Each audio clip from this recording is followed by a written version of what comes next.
fleshed out on the big screen. Diba? Ano yung difference? May difference ba? Ano yung experience kapag serye? Ano yung experience kapag sa big screen na?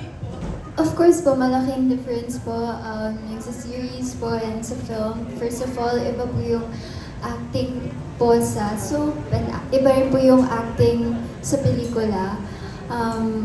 Mas subtle, mas real, mas dama. So, pagdating po sa bagong workshop, iba na po yung ginagawa namin. And also, ibang-iba rin po dito yung feel ng production. Hindi siya same lang na feel namin sa series po. Ako, sobrang magkaiba ang serye sa pelikula. Parang kailan lang, in-interview ako, sabi ko, sana ngayong taon na ito magkapelikula ako. Binigay na sa atin ni Lord, di ba? Binigay ng mga boss din, maraming salamat po sa kanila lahat. Pero sobrang magkaiba ng movie sa series. Ang series, mahirap din siyang gawin, no? Pero itong mismo movie na to, sobrang nahirapan kami dito. Sobrang pinaghahandaan namin siya. And magsa-start na kami this week mag-taping. So, sobrang dami namin pinagdaanan bago po kami isa lang talaga dito sa Werewolf Boy. Lalo na ikaw. Ayun po. Thank you so much, you two. O, Viva Cafe! Isa namang awoo! Isa ba? Awoo! Wala Ano ba na. yun? Wala na. Okay, sige guys, magtungo na tayo sa question number 2. Baka babuhayan na kayo ng diwa with this next question. No? Pero I'll check in periodically, yung paabu natin. Okay. Diba guys, wala pa. Excited na tayo lahat. So for our next question, can you tell us more about your characters? Kasi nabitin ako dun sa teaser. So maybe you can tell us more. My character is someone na may pinagdadaanan. Pero kapag nakilala niya yung character ni Robin, magiging makulay ulit yung mundo niya. Ako naman, yung character ko, first time niya makaka-feel ng love kay Angela, kay Sarah. Talagang yun yung pinakauna niyang amo, yun yung pinaka mag-aalaga sa akin. Yun. I love it. Pinakauna niyang amo, pinakauna mag-aalaga sa character ni Robin. We love hearing that. Very interesting.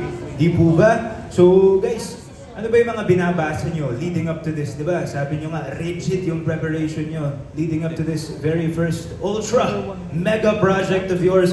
So ano yung mga workshops, binabasa nyo? Anything special to get into character? We want to know. Oh. Of course po, since this is an adaptation, we don't want it to be super copy-paste. We want our own flair or flavor. So, our preparation po is that we're working on our acting kasi hindi na po siya madali. And iba pong klase yung ginagawa namin pag-workshop dito. Of course, still with Miss Ana Fileo. And as for the preparations, ibang-iba rin po yung when it comes sa pananamit. Sobrang iba po talaga. Ako, sobrang dami kong binasa, sobrang dami kong pinanood na iba't ibang serye, iba't ibang movie para maging isang wolf, di ba? Pinanood ko din po yung movie pero hindi ko siya pinanood na buo. Kasi Song Joong Ki na yun di ba? Song Joong Ki. Sobrang solid ni Song Joong Ki pero kailangan may bago po tayong ipakita. Hindi po dapat natin gayahin buo si Song Joong Ki. Ayun. Talagang ang daming preparation, binasa namin ang buo yung script, ang daming sinukat na prosthetics. Talagang parang 4 na oras po nagpo-prosthetics. Tapos sobrang daming paghahanda talaga para sa project na ito. Yun po. Inaral po namin yung characters namin very well kung paano po siya if nasa Philippines yung set. Yes. 2 oras ako nagiging aso. Oo. Diretso yun, bawal ka mag-break ng character.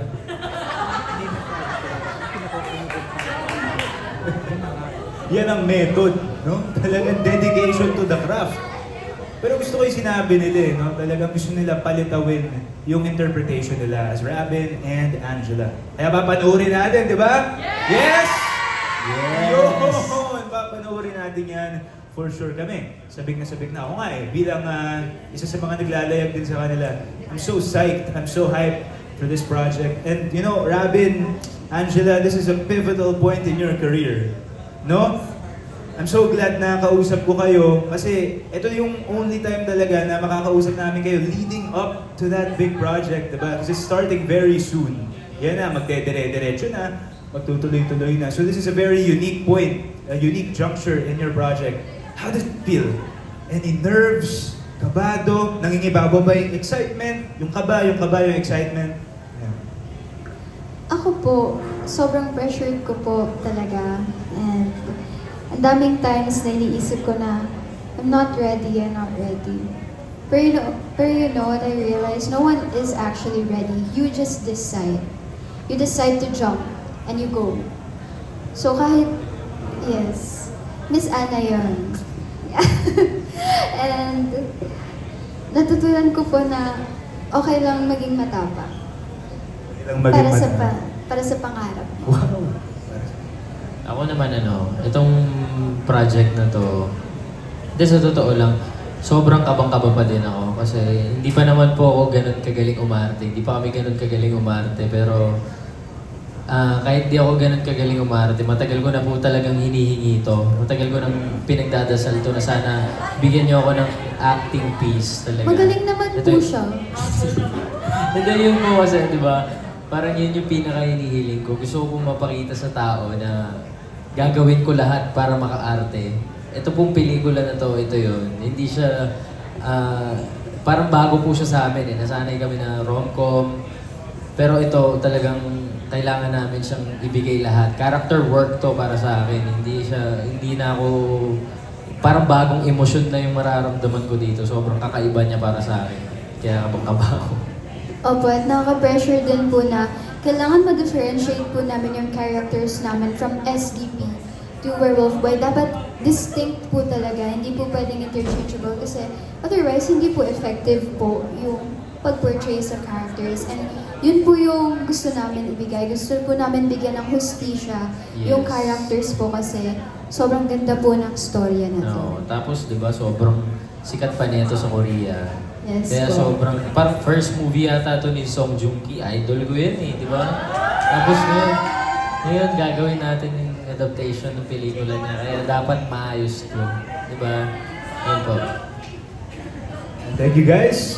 Ngayon, sinabi ni Angela, sinabi ni Robin, di ba, hindi pa daw kagalingan sila masyado umarte. Sang-ayon ba tayo doon? Di ba nga? Di ba hindi? Hindi, syempre mahuhusay na rin itong dalawa. And I'm sure, aabangan natin yan. Now, do you want to see the trailer yet again? Isa ba? Isa ba? Isa ba? Let's get it! Isa ba? Okay, sige guys. Since I'm very obliging, pwede yan. So let's count down. 5, 4,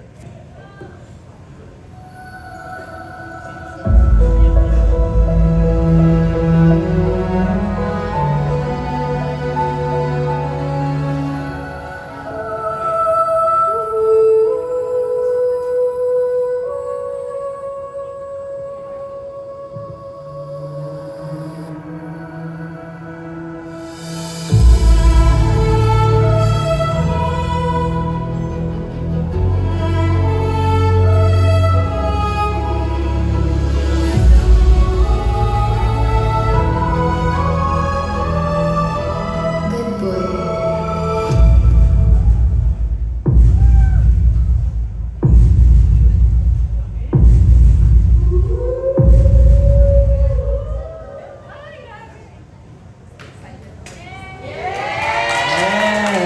alright. Maraming salamat to these two. Alright. Oo. Di ba uso yan ngayon eh? Alright. Okay. Thanks. So bago tayo mag-close and to cap things off, I want to hear from Robin and Angela for some closing remarks, guys. Take it away. Ayan. Ayun. Sige, ikaw muna. Yeah. Gusto ko lang po magpasalamat po sa inyong lahat sa pagsuporta po sa Seducing Jake Palma. Gusto rin po namin magpasalamat po sa tiwala po ng mga boss po sa amin. Thank you po sa gabay ni Direct Chris po and everyone in the prod. Thank you so much po. We learned a lot from you and we hope that we continue to grow alongside you. Thank you po sa family namin, sa friends namin na nagsusuporta, and of course sa supporters po namin na Rabgel, Jelly Beans, Angels, Jelloves, and Davins. Thank you so much po sa suporta niyo sa amin, and sana suportahan niyo po kami hanggang dulo. Yes. Ako naman po, yun, kagaya ng sinabi ni Angela, maraming salamat po sa lahat. Una-una kay Lord, sa lahat po ng fans na sumusuporta sa amin. Gaya na sabi ko kanina, wala po kami dito sa natatayuan namin ngayon, kundi dahil sa inyong lahat. Sa mga boss po na nagtiwala sa amin sa project na ito, maraming salamat po sa inyo. Kay Direk Chris, kay Miss Ana sa SDP, maraming salamat. Sa mga DOP po namin, kay Direk Alex, ayan, andyan siya. Thank you so much po sa lahat ng taong tumulong sa amin. Wala po kami dito kundi dahil sa inyo lahat. Abangan niyo po yung movie namin. Salamat Thank you po po. sa inyo. Ayun, taos puso po kami nagpapasalamat sa inyong lahat and everyone that constitutes the production.